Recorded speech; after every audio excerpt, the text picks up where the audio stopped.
Unha biblioteca moderna, ampla e eficiente. Este é o obxectivo que busca o Concello de Ribeira coa reforma e ampliación da Casa Gran Sol, ao tempo que se recupera unha zona degradada do centro de Ribeira. Ademais da dotación dun novo andar, o actual edificio de 2 plantas, o proxecto contempla a construción doutro inmoble de similar volume, estética e características. Na zona exterior acondicionarase un patio axardinado de 200 metros cadrados que permitirá a realización de actividades ao aire libre.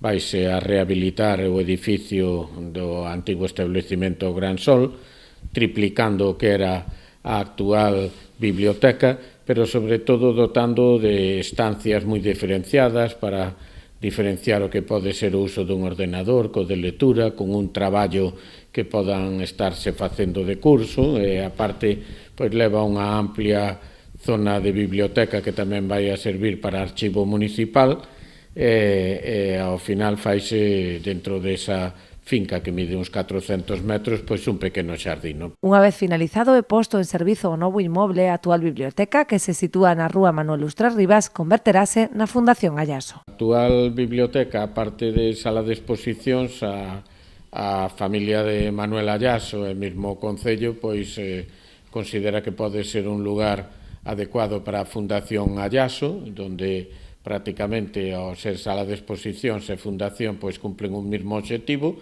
e donde seguirán os servicios de cultura, e polo tanto, bueno, creo que vamos a ganar pois espacio importante para toda esa inxente obra de Manuel Ayaso. O prazo de execución da futura biblioteca de 24 meses. As empresas interesadas en presentar as súas ofertas dispoñen de prazo ata o 15 de marzo.